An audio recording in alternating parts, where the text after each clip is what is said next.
जी part 2 start कर दें। हो गया जी, पार्ट 2 स्टार्ट हो गया है। अच्छा जी, ये सुन ही ले, फिर इधर ले आए कि भाई साहब कह रहे हैं आपने क्लास के स्टार्ट में एक बात कही थी कि ऐसा भी तो हो सकता है। अभी तक हमने जितने सवाल देखे हैं हमने यही देखा है कि डेट ऑफ परचेज जो है वो होती है यकम लेट से मार्च। ईयर एंड मैं कहता हूँ जी, अज्यूम करो मेरा ईयर एंड है 31 दिसंबर 2020, ठीक है जी, ओके। ये मैंने अज्यूम किया ना। अच्छा, अब मेरे पास एक एसेट आया यकम मार्च 2020 पे, तो फ्रैक्शन मैंने क्या लगाया, फ्रैक्शन वाइल कैलकुलेटिंग, ठहर जाओ ना, ऐसे लिख लेंगे। फ्रैक्शन क्या लगाया हमने, वाइल कैलकुलेटिंग डेप्रीसिएशन। तो हमने कहा था जी कि ये एसिड जो है ये हमारे साल में यकम मार्च से 31 दिसंबर तक 10 महीने चला है, तो 10/12 कर दें, ऐसा ही है। अच्छा, अगर ये एसिड 10 मार्च को आ जाए तो क्या करेंगे?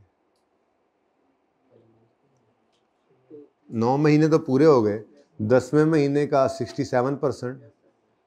नहीं करेंगे, नहीं करेंगे, हम फिर भी 10/12 ही करेंगे।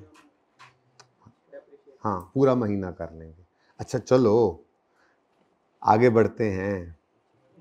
अगर 25 मार्च आ जाए, अब तो बिल्कुल करीब हो गया जी, बिल्कुल फुल मंथ डेप्रीसिएशन, इसको कहते हैं full month depreciation is charge in the month of addition, ठीक है।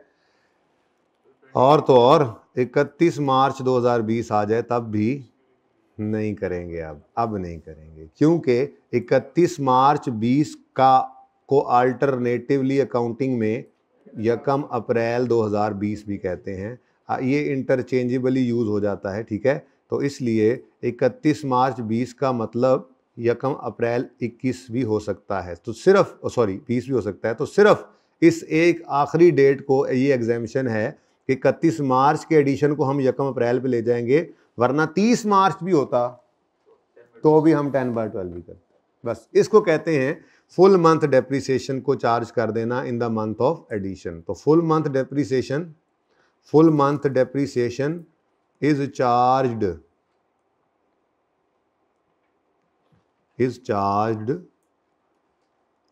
in the month of addition, ठीक है जी। अच्छा, अगली बात, ये अब आपने टाइम ज़ाया कराया मेरा, ये फजूल सी बात अब आपने मुझसे पूछ ली यार। फजूल है ना? नहीं है फजूल, वैसे ये कभी यूज़ नहीं होगा इस तरह से, सवालों में कभी आएगा नहीं। सवालों में हमेशा एडिशन की डेट आपको वो महीने का पहला दिन बताएंगे और डिस्पोजल की डेट महीने का आखिरी दिन ही बताएंगे। बहरहाल फिर भी चूंकि आप लोगों को ये वक्त पड़ा होता है खामखा का, क्योंकि आप लोग काम की चीज़ तो नहीं सोचते हैं, निकम्मी चीज़ें ज़्यादा सोचते हैं।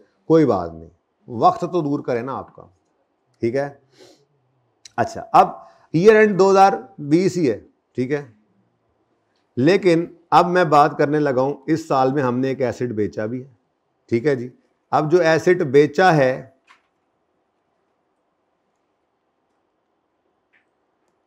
वो लेट से हमने बेचा है 30 जून 2020 पर। तो अभी कई सवाल किए हैं, डेप्शन निकालते हुए क्या फ्रैक्शन अप्लाई किया था? 6/12। अच्छा, अगर इसको ज़रा और तरतीब में लेकर आते हैं, देखो हमने क्या किया है, हमने ना फुल मंथ डेप्रीसिएशन चार्ज कर दी है।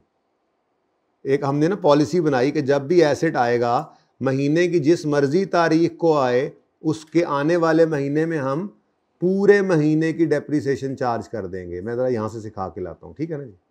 अच्छा, अगर आपने ये कर लिया है ना, तो अब आपको कंसिस्टेंसी रखते हुए ये असूल भी साथ ही रखना पड़ेगा।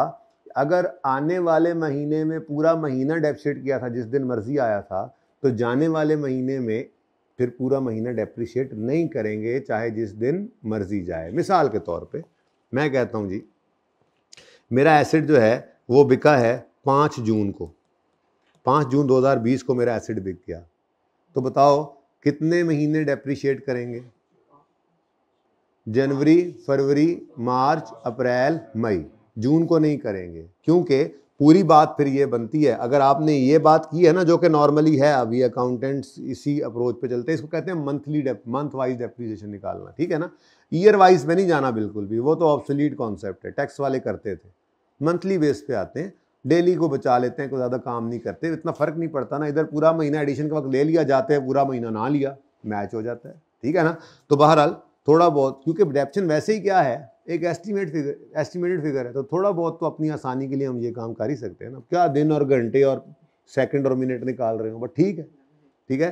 तो full month depreciation in the month of addition और no depreciation while no depreciation is charged in the month of disposal, ठीक है जी। तो अब ये दोनों तरफ फिर सेम होगी बात, हमारी पॉलिसी होती है, ठीक है। तो कोई डेप्रिसिएशन हम नहीं लेंगे, ठीक है जी, डिस्पोजल वाले महीने में, और पूरा महीना डेप्रिसिएशन ले लेंगे एडिशन वाले महीने में, ठीक है जी। तो सही है, हो गया फिर, अब सही मुनासिब लग रहा है थोड़ा सा अभी।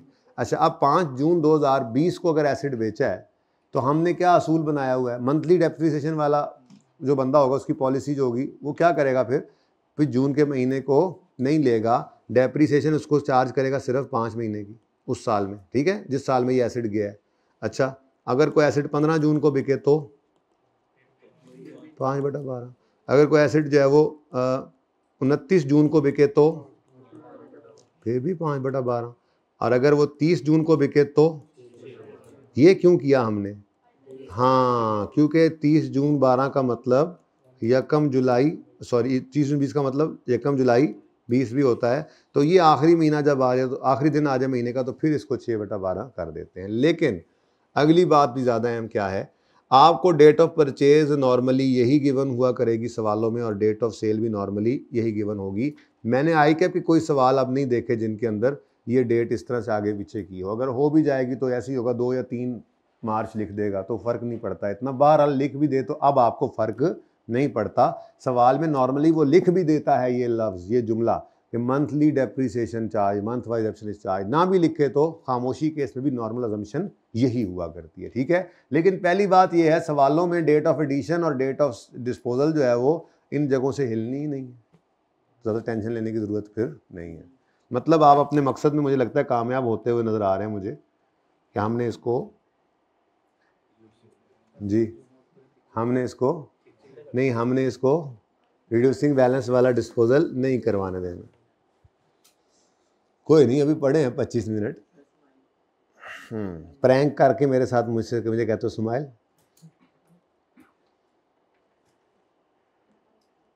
अच्छा जी,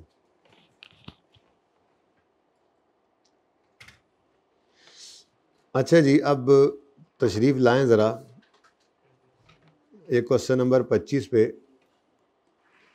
और 26 पे, ये आपने होमवर्क करना है, ठीक है जी। यार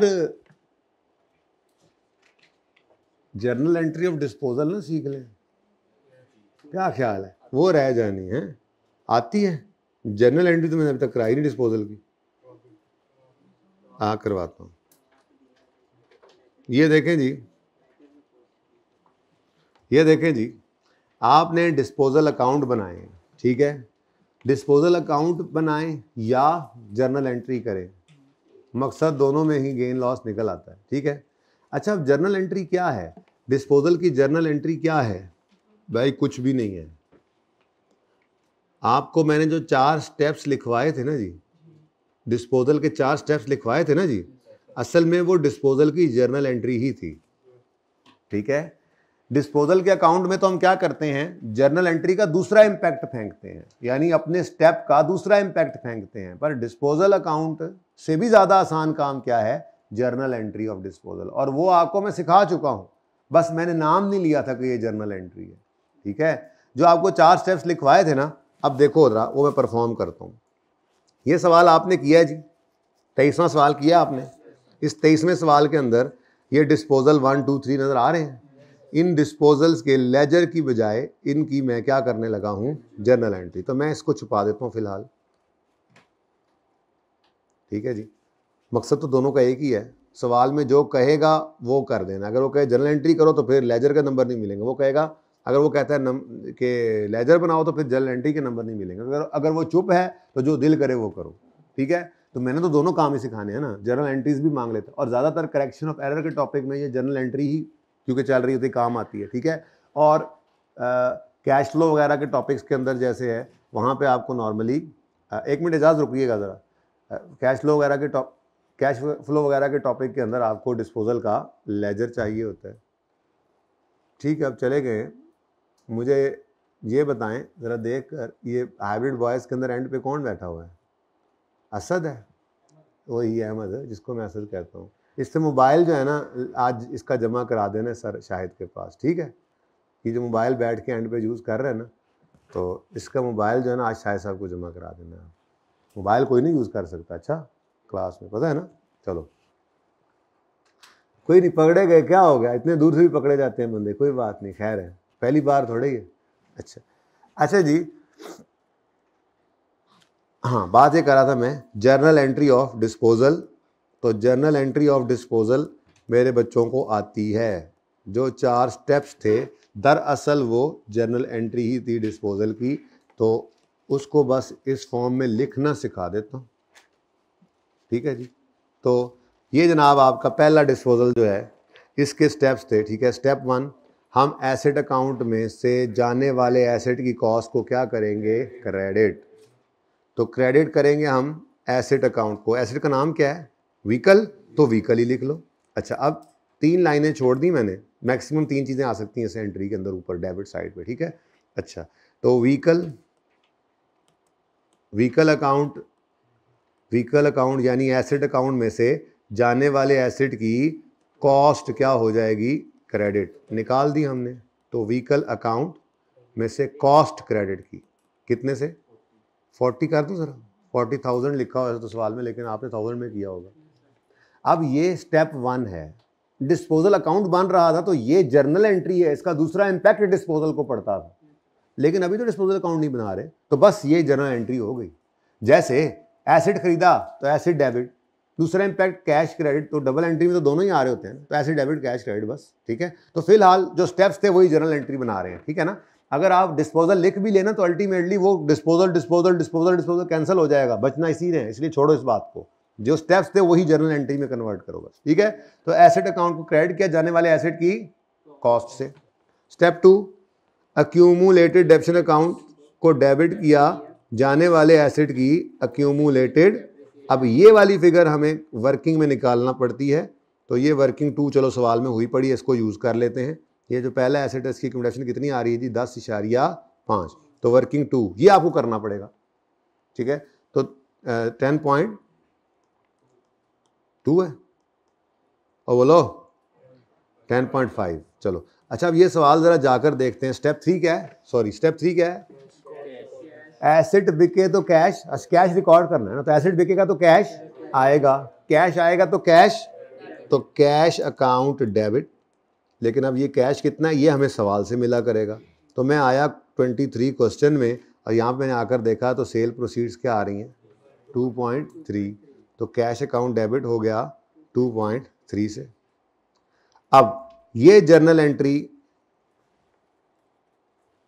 बैलेंस नहीं है, तो बैलेंसिंग फिगर इस एंट्री में से भी निकलेगी, और वही क्या होगी, गेन या लॉस। अब देखो कौन सी साइड हैवियर है जर्नल एंट्री की, क्रेडिट, तो बैलेंसिंग फिगर किधर पड़ेगी, डेबिट। कितनी है,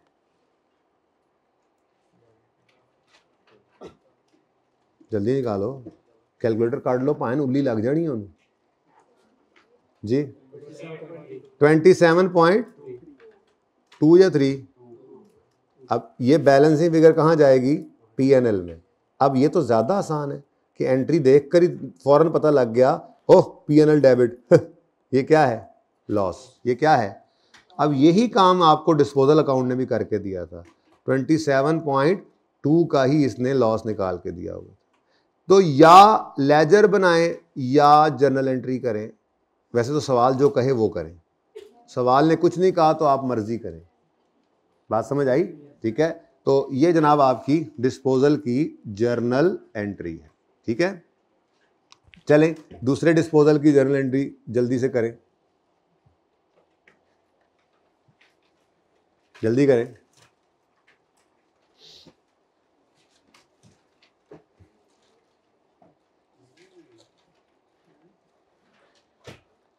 बस फैसला हो गया, रिड्यूसिंग बैलेंस तो अब वैसे शुरू कर देता हूँ, लेकिन रिड्यूसिंग बैलेंस का डिस्पोजल जो है ना वो आप मंडे को।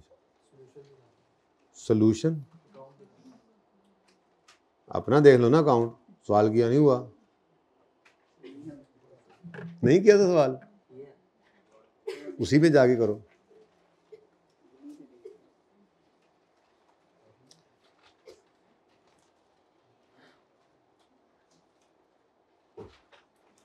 जी जल्दी करें, जल्दी।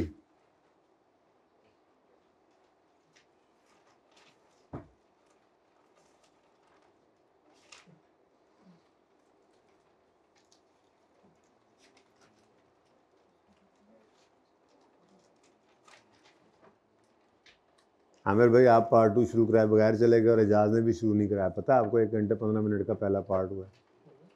बच्चों को वो देख के तो डर गए होंगे, पता नहीं आज 2.5 घंटे की क्लास होनी है।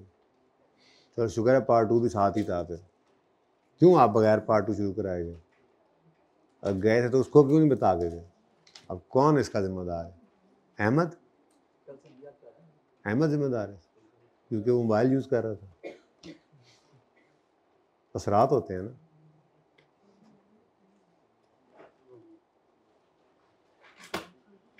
अच्छा जी, स्टेप 1, एसेट अकाउंट में से जाने वाले एसेट की कॉस्ट को क्रेडिट करते हैं। सवाल से ढूंढना करेंगे ना आप तो। 70 सवाल कोई ना देख लें, सवाल दूर बहुत। चलो खैर, ये जनाब जाने वाले एसेट की कॉस्ट है 70, इसको एसेट अकाउंट में से क्रेडिट कर दें और 34.9 जो आपने निकाला इसको एक्सपेंडिचर अकाउंट में से डेबिट कर दें।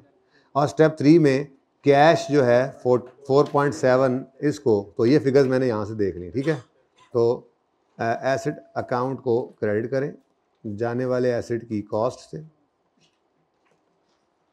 कॉस्ट 70 है।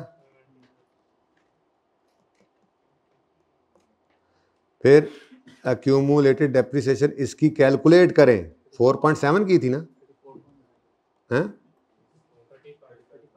एक्यूमुलेटेड ऑप्शन 35 थी, 34.5 है ना। 35 करना है, मर्जी है, 35 कर लो, 34.5 कर लो, कोई मसला नहीं है जी। Step 3, we will record cash. असल में जो इधर करोगे दूसरा गेन लॉस में बैलेंस हो जाएगा तो फ़र्क नहीं पड़ता। खैर है, बहरहाल कैश कितना आया 4.7 को ना 5 करो ना, इसको भी ना करो। 34 पॉइंट कितना था 9। ठीक है, बस ऐसे ही करो जी। अब बैलेंसिंग फिगर आ रही है डेबिट साइड पर, तो P&L में बैलेंसिंग फिगर फेंक दो 30.3। ठीक है जी, यही आता है। यही कैसे आता है वैसे 30.4? ठीक है ना, सही है, कोई बात नहीं, राउंडिंग है ना। अब इधर आपने फिगर डिफरेंट यूज़ की है, मैंने दूसरी राउंडेड फिगर यूज़ की है, फ़र्क क्या पड़ता है? कोई फ़र्क नहीं पड़ता। ठीक है, ठीक है, कर दिया जी, 0.4 कर दिया। लॉस है जी, ठीक है। तो ये दूसरा डिस्पोजल हो गया। ऐसे ही इंशाल्लाह आपने घर पे तीसरा डिस्पोजल भी कर लेना है। ठीक है, अब थोड़ा सा इधर भी आ जाए जी, यहाँ पे भी प्रैक्टिस कर लेते हैं। इसको नहीं देखना, इसको छुपा दें। डिस्पोजल की एंट्री एक मैं कर देता हूँ, एक आप करेंगे। तो पहला डिस्पोजल देखते हैं जी। सवाल कौन सा है ये?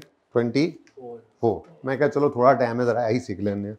ये बहुत काम की चीज़ है। डिस्पोजल की जर्नल आपकी जर्नल एंट्रीज मांगता भी है, एंट्रीज भी मांग लेता है। फिर रेक्टिफिकेशन के टॉपिक में करेक्शन ऑफ एरर का जो टॉपिक है, जिसमें इस दफ़ा सवाल भी नहीं आया, हर दफ़ा आता है। अगली बार अब 8-10 नंबर का सवाल पक्का है इंशाल्लाह। आपकी बारी आ रही है तो उसमें जर्नल एंट्री ही यूज़ होकर करेक्शन करनी पड़ती है। तो बड़ी इंपॉर्टेंट है जर्नल एंट्री। है बहुत आसान, आसान इसलिए कि हमने स्टेप्स याद कर लिए थे। असल में मैंने बताया नहीं था कि ये जर्नल एंट्री और सवाल कर लिया था। और यही होता है ना जुगाड़, छोटे छोटे, यही तो गोलियां हैं जो करानी होती हैं उस्ताद ने बच्चों को, हैं जी। तो वो गोली कराई हुई थी आपको पहले से ही, फिट हुई थी, याद हुआ था। जर्नल एंट्री है, वो इंपॉर्टेंट बहुत है। डिस्पोजल के लेजर से डिस्पोजल का लेजर ज़्यादा इंपॉर्टेंट जाकर होता है कैश फ्लो के टॉपिक में, ठीक है। और डिस्पोजल की जर्नल एंट्री जो है वो तो हर वक्त ही इंपॉर्टेंट है, क्योंकि आपने वो लिखनी नहीं भी है, बोलनी तो फिर भी है। आप पीपी का नोट भी बना रहे होंगे तो आप बोलेंगे यही एंट्री, वर्किंग करनी है तो इसी एंट्री को कर रहे होंगे आप सीखने के लिए, ठीक है। तो ये बहुत इंपॉर्टेंट है। तो 24 क्वेश्चन हमने किया, ये क्वेश्चन नंबर 24 है। अब डिस्पोजल की जर्नल एंट्री करनी है, ठीक है। तो स्टेप 1, जाने वाले एसेट की कॉस्ट को एसेट अकाउंट में से क्रेडिट करें। तो ये एसेट की कॉस्ट है 5000, तो एसेट की कॉस्ट हमने क्रेडिट कर दी 5000। अब यहाँ जगह मैं यहाँ पे कर रहा हूँ, ये रिक्वायर्ड नहीं था डिस्पोजल की जर्नल एंट्री, ठीक है जी, ये नॉट रिक्वायर्ड, लेकिन बस वैसे ही मैंने आपको कहा कि ये भी कर दो, सवाल में रिक्वायर्ड नहीं था, ठीक है। तो पहला डिस्पोजल जो है उसके अंदर आपने 3 लाइनें छोड़ देनी है मैक्सिमम, ठीक है, ठीक है। अच्छा, सॉरी एसेट का कोई नाम तो नहीं है ना। तो स्टेप 1 में एसेट अकाउंट में से जाने वाले एसेट की कॉस्ट को क्रेडिट करते हैं। कितनी है जी? 5। यहाँ से भी नजर आ रहा था, लेकिन मैं सवाल से दिखाना चाह रहा हूँ कि सवाल में वो ये एडजस्टमेंट दे के डायरेक्ट जर्नल एंट्री भी तो मांग सकता है, तो फिर लेजर का वो सहारा थोड़ा ही होना है, तो डायरेक्ट देख रहे, ठीक है। एसेट अकाउंट में से जाने वाले एसेट की कॉस्ट को क्या कर दिया? क्रेडिट। स्टेप 2, इस एसेट की सारी जिंदगी की अक्यूमुलेशन निकालकर उसको अक्यूमुलेशन अकाउंट में से डेबिट करना है। अब वो वर्किंग से निकलेगी, वो वर्किंग मैं बस ये यूज कर लेता हूँ अगर आपकी इजाजत हो तो। कितनी है जी? 2.13 की फिगर। तो 2.13 को अक्यूमुलेटेड डेप्रिसिएशन अकाउंट में से डेबिट कर दो। वर्किंग नंबर 1 आपने की होगी। अगर ये सारा काम ना कर रहे होते, डायरेक्ट जर्नल एंट्री मांग लेता, तो भी ये वर्किंग आप करते, 2.13 निकालते, ठीक है। Step 3, we will record cash. Asset बिका है तो कैश आया है, तो कैश डेबिट। अच्छा सॉरी, ये कितना था? 2.13 था, ठीक है। कितना कैश आया जी? 1। चलो जी 1.0 लिख दो, अच्छा लगेगा, ठीक है। और बैलेंसिंग फिगर डेबिट साइड पर आ रही है, तो ये लॉस हुआ 1.8 से, ठीक है जी, सही है। अब जल्दी से दूसरे डिस्पोजल की जर्नल एंट्री कर दो, बल्कि घर पे कर लेना। आप किसी को समझ नहीं आया तो बताएं, किसी को समझ कुछ नहीं आया तो पूछ लें, हाइब्रिड में भी पूछ लें, कोई मसला है। माइक मौजूद, हाथ खड़ा करें किसी का क्वेश्चन है तो।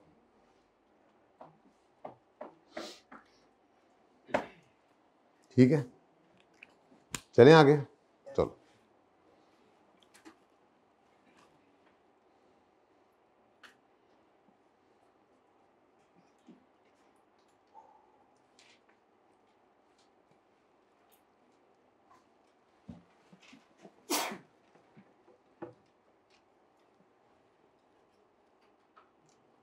यार, ये किसी वक्त याद कराना, मैं देख ही लूंगा।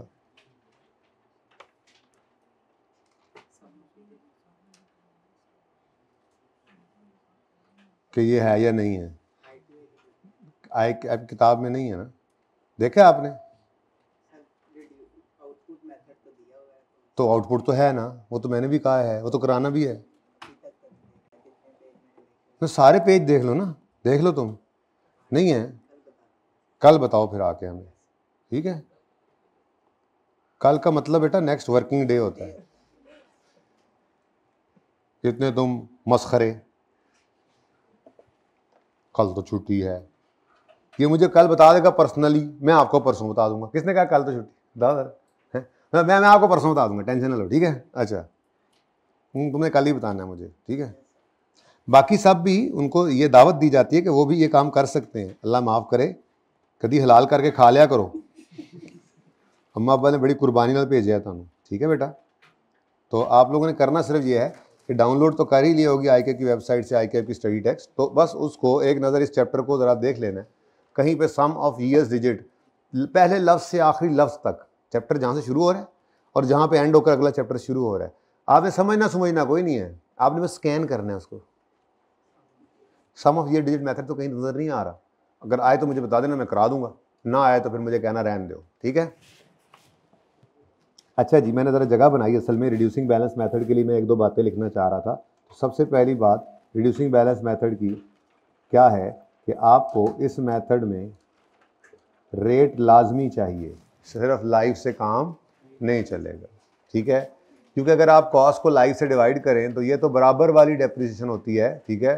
तो स्ट्रेट लाइन मेथड में तो ये चल रहा था काम, लेकिन रिड्यूसिंग बैलेंस में आपको रेट लाजमी चाहिए, ठीक है।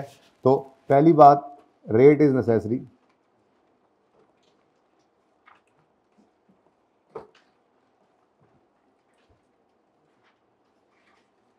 And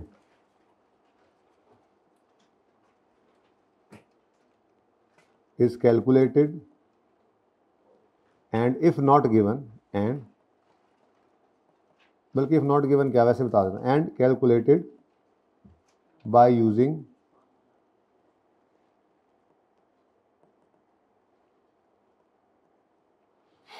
following formula।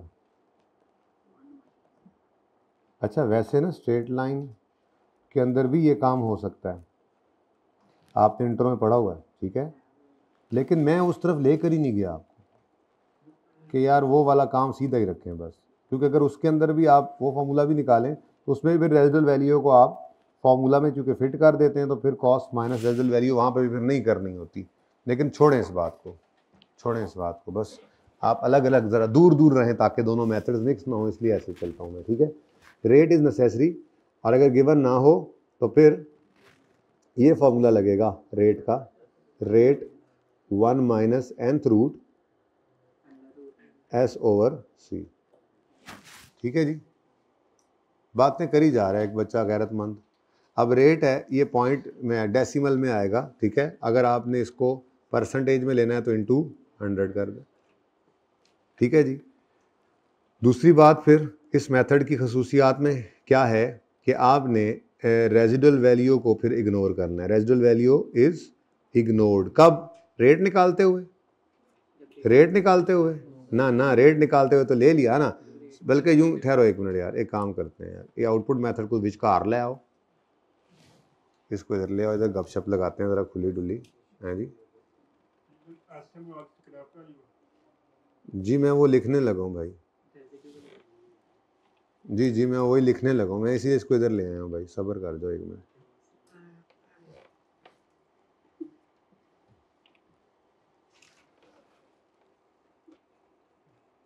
क्योंकि मैंने पता सी जी, इधर एन का मतलब होता है यूजफुल लाइफ,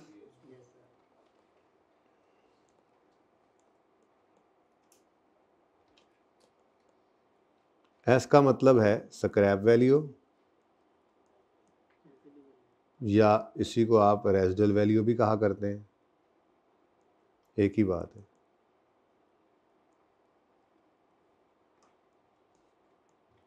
और सी इज कॉस्ट, ठीक है जी। तो ये फार्मूला लगा लेना अगर रेट ना हो तो, या रेट निकला होता है तो इसी फार्मूला से निकला होता है, ओके। दूसरी बात, फिर जब फार्मूला निकल आए तो फिर डेप्रिसिएशन एक्सपेंस निकालते हुए आरवी को क्या करना है, तो RV is ignored, residual value is ignored while calculating depreciation expense,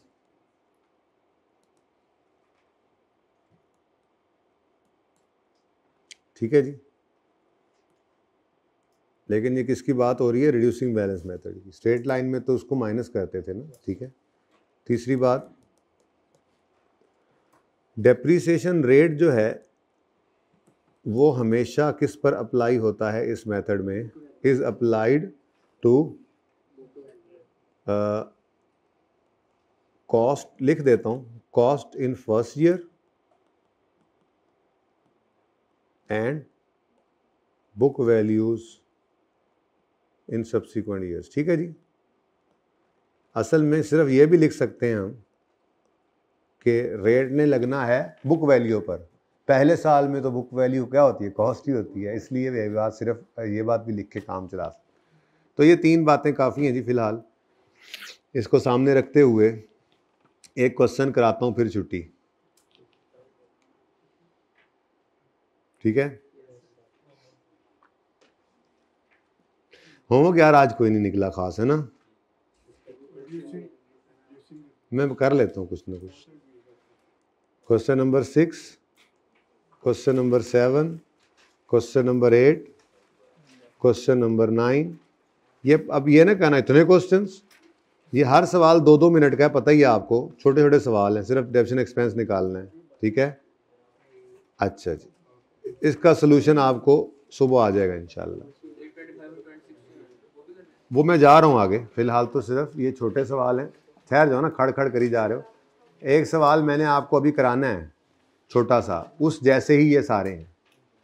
यहाँ पे उसने सिर्फ डेप्रिसिएशन एक्सपेंस मांगा हुआ है, लेकिन आपने डेप्रिसिएशन एक्सपेंस नहीं निकालना सिर्फ, बल्कि जो मेरी वो प्रॉपर वर्किंग है उसी फॉर्मेट पे आपने इसको करना है। मेहरबानी आपकी, ठीक है ना।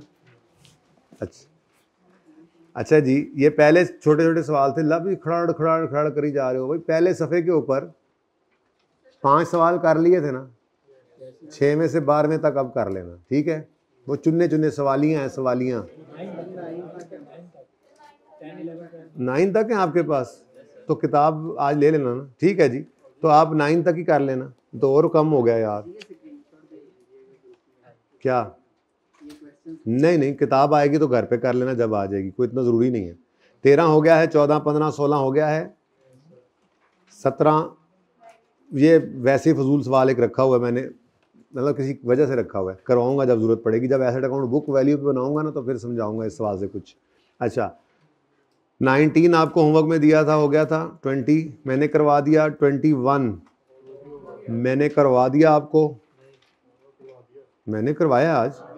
अब आज आपका होमवर्क है ये, असल में तो ये पक्का कर लें आप। देखें, रिड्यूसिंग बैलेंस मेथड का डिस्पोजल तो मैं वैसे ही डरा रहा था, शायद वैसे भी ना करवाता।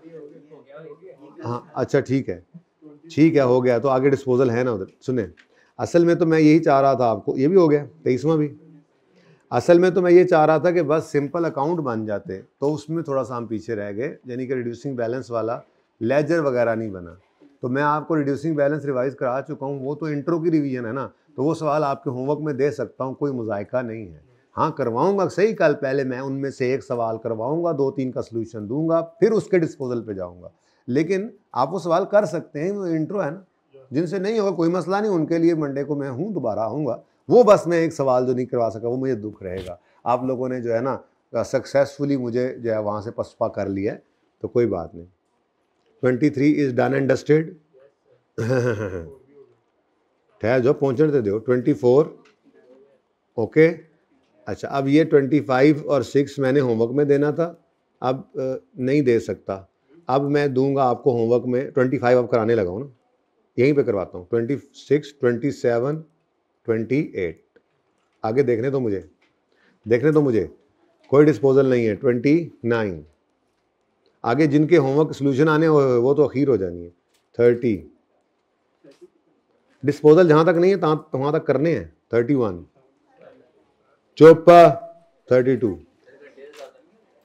संडे भी है, वीकेंड पे जायज़ है, लेकिन घंटे से ज़्यादा फिर भी नहीं हुआ, घंटे से ज़्यादा फिर भी नहीं हुआ। ये निके निके सवाल हैं, आपने किसी इस लेजर वाले सवाल के अंदर देखो ना, आपको बगैर डिस्पोजल के एसेट का लेजर बनाना है, अक्यूमुलेशन का लेजर बनाना है, डेप्शन एक्सपेंस निकालना है, वहाँ पे बस गड़बड़ करोगे आप थोड़ी सी। डिस्पोजल है नहीं, तो वही इंट्रो वाला सवाल है। तो फी सवाल 5 मिनट, मैं मार्क्स नहीं दे रहा, मैं मार्क्स नहीं दे रहा, घड़ी सामने रखो। फी सवाल ये जो है ना 32, 31, 30, 29, ये 4 सवाल, फी सवाल 5 मिनट टारगेट रखो। चलो चारों सवाल जो हैं ये 20 मिनट की बजाय 25 में हो जाते हैं, फिर भी ठीक है, इससे ज़्यादा टाइम नहीं लगना चाहिए। इस चीज़ को आपने अब एक्सपेडाइट करना है, यही आप एंड पे जाके फिर वरना यही मसला होगा। आसान सवाल है, ये तो कुछ नया नहीं है। बाकी मैंने आपको आते साथ कल जो है वो 28वां सवाल खुद कराना है अपने हथी, ठीक है।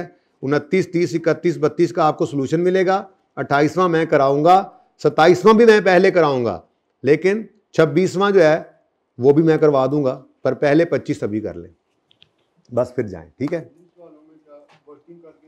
मुझे क्या पता, अब सवाल आपको दे दिया, अब आप जाने, आपका काम। हाँ जी, पर्चे के अंदर आपको सवाल आ गया, अब जो आपने मैं साथ आऊँगा पर्चे में, बस ठीक है ना, सवाल आ गया ना आपके सामने, कुछ भी नहीं करना, बस देख के आ जाना, ठीक। अच्छा जी, Saim purchase an asset costing 2 lakh on यकम January 19। The asset has a residual value of 19,850 at the end of useful life. Asset is depreciated using reducing balance method at the rate of 37%। Compute depreciation for the year 31 December 19 to 23। अब देखो भाई, ये question number कौन सा है?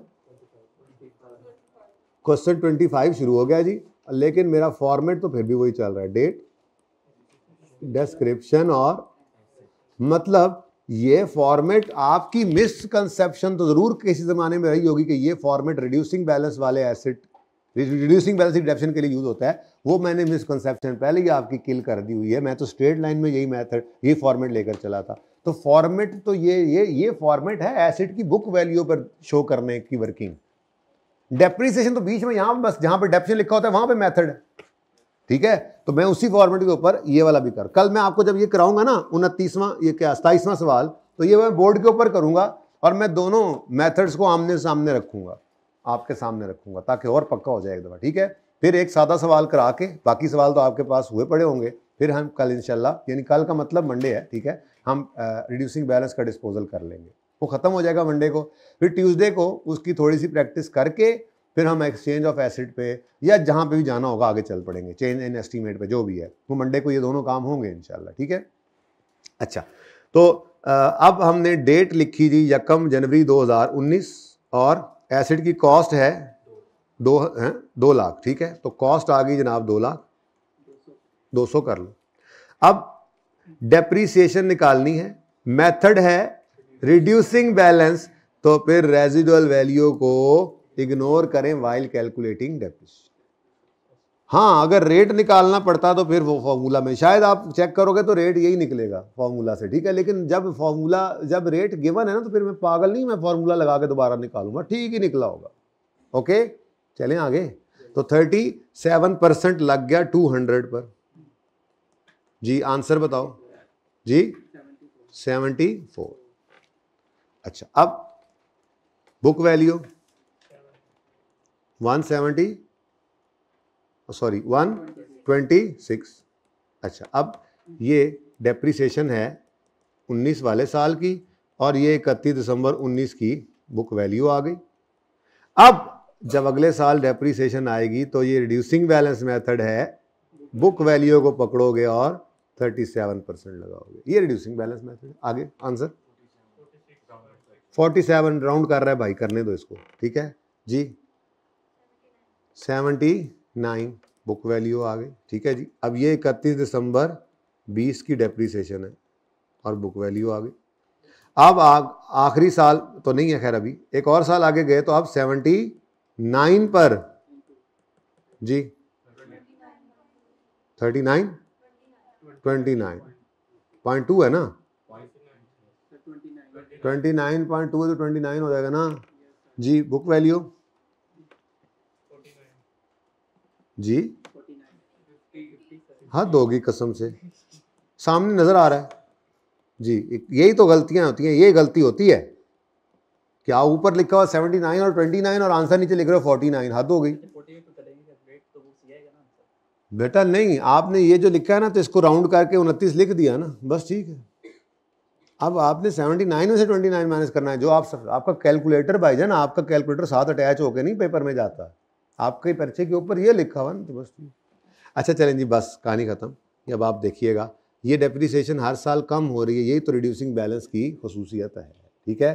तो अब आप जाने, आपका काम जाने, ठीक है। मुझे क्या 26वां करें 27वां करें, ये 26-27 तो मैंने खुद करने, ठीक है। 26 में तो कुछ भी नहीं है। इसी सवाल के बारे में कहता है, अज्यूम करो कि एसिड 1 अप्रैल 19 को खरीदा है, तो क्या फ़र्क पड़ेगा, ये डेप्रिसिएशन के साथ यहाँ फ्रैक्शन आ जाएगा। लेकिन ये चूँकि रिड्यूसिंग बैलेंस मेथड है, तो ये बदलेगी, तो फिर ये बदलेगा, फिर ये बदलेगा, फिर ये बदलेगा, सारा कुछ ही बदलेगा। स्ट्रेट लाइन नहीं कि सिर्फ पहले साल की डिडक्शन बदलेगी, ठीक है। फिर तीसरा सवाल भी मैंने 28वां भी मैंने, ये 27वां भी मैंने करवाना है कल क्लास में, लेकिन आपने पहले करना है, आमने सामने रख के करिएगा। 28वां भी मैंने करवाना है, उसके अलावा नहीं, ठीक है। ये इंट्रो है, बट थोड़ी सी रिवाइज करेंगे, ठीक है जी। तो यहाँ तक ही है बस जी। जिंदगी रही तो इंशाअल्लाह मंडे को मुलाकात होगी। और अब थोड़ा थोड़ा ना आप सेट होने लग जाएं, आप लोगों को होमवर्क लाजमी करके आना पड़ा करेगा जी। जी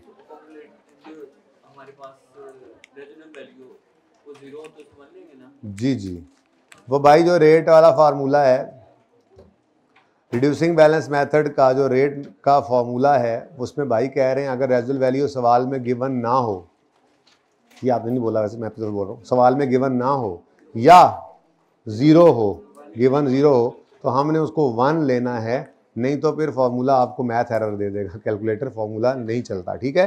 तो वहाँ पर 1 ले लीजिएगा, ठीक है जी। अल्लाह हाफिज़।